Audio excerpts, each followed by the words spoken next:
Hey everyone. So for a while now, I've been working on some FNaF related content. I'm not going to spoil what I've been working on just yet, but while I was going back and looking at the very first game, I came across something that isn't exactly new information, but is a heavily overlooked detail that nobody really talked about. If you're a longtime fan of this series like I am, then you've no doubt heard the Night 5 phone call in the first game. You know the one that goes,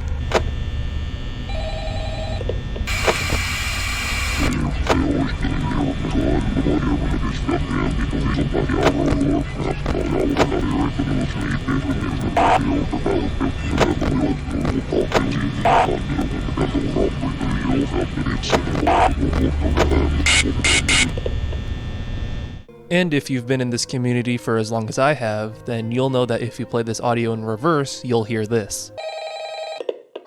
This inevitable FNaF agricultural development is needed by fuller use of your marvelous mechanism. Would it not be easily possible to employ some of them in quick laboratory experiments to indicate the influence of various fertilizers on plant growth? You're right, countless use will be made by few generations. Seldom knows contemporaneous the joy of creative. So, what is it? Well, even before FNaF 2's release, fans have discovered that this is an excerpt from a book called Autobiography of a Yogi. And that's usually where this investigation ends for a lot of theorizers. They usually just focus on the joy of creation part, even though it says joy of creative, but they never go beyond that. In fact, I doubt a single FNaF theorizer has actually even read this book. So, you know what I had to do.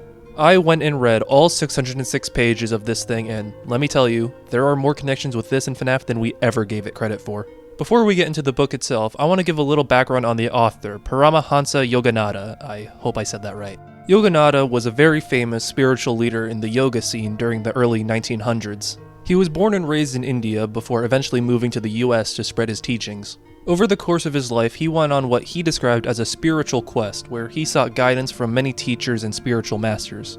And that's basically what Autobiography of a Yogi is. It chronicles his life and journey of becoming an expert of spirituality through yoga and meditation, while also providing some of his insights on philosophy. Oh, and if you don't know what a yogi is, it is defined as someone who is an expert in yoga. Just had to get that out of the way. And that's great and all, but how does this spiritual yoga stuff relate to the spooky game with the funny bear? Well, to answer that, I think it's best to start with the quote that actually gave us this connection, the Night 5 reversed phone call. The actual phone call cuts out a couple words, so let me just read the full quote here.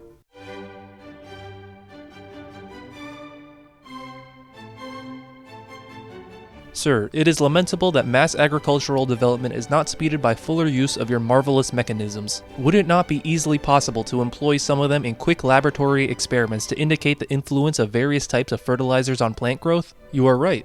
Countless uses of both instruments will be made by future generations. The scientist seldom knows contemporaneous reward. It is enough to possess the joy of creative service. Okay, so what the hell does any of that actually mean? Well, to give some context, this is taken from a conversation between the author, Yogananda, and an Indian scientist named Sir Jagadish Chandra Bose. I am so sorry, I am terrible with name pronunciation. These two are debating about the uses of Sir Bose's inventions for agricultural development. Yogananda says that Bose should have these inventions quickly tested and put out on a large scale. However, Sir Bose tells him that scientists in his line of work often don't get immediate recognition for their accomplishments, and future generations will take what he has started and improve on them for the betterment of mankind. And this is where that joy of creative part comes in. Sir Bose says that he does not invent for the recognition or the money, he does it for the joy of providing a creative service, or in other words, for the fun of doing something good for society. And despite the fact that this quote was used so early in the franchise's life, I immediately saw this as a parallel to the two big inventors of the FNaF franchise, Henry Emily and William Afton. Two people with different motivations for inventing, with one doing it for the fun of creating something that brings people joy, and the other one wanting to do it for more selfish, personal, or even financial reasons. I know that seems really out there, but for now let's just keep going and look at another quote.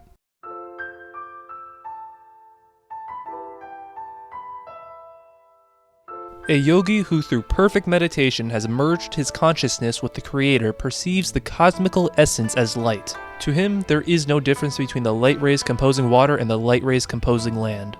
Free from matter consciousness, free from the three dimensions of space and the fourth dimension of time, a master transfers his body of light with equal ease over the light rays of earth, water, fire, or air. Alright, I know this sounds even more confusing than the last one, but let me try to clear it up a bit. In this passage, Yogananda is explaining how it's possible to transcend our physical forms and become one with different parts of the universe, such as fire or air, through the use of meditation. Now, this could also relate to FNaF in that the many kids who die in this franchise do transcend in a way and become one with something inanimate, though instead of inhabiting something like water, they're inhabiting a robot chicken.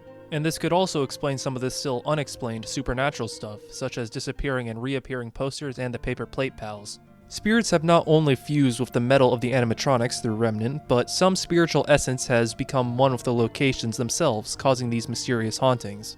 And while I know a lot of this sounds crazy, and I will admit I am reaching a lot for this, I do also want to bring up the fact that Yogananda was a firm believer in reincarnation. And not only that, but he believed that we will continue to reincarnate until we have become one with God. If you look at it a certain way, the whole kids dying and possessing animatronics thing is a twisted take on the whole reincarnation concept.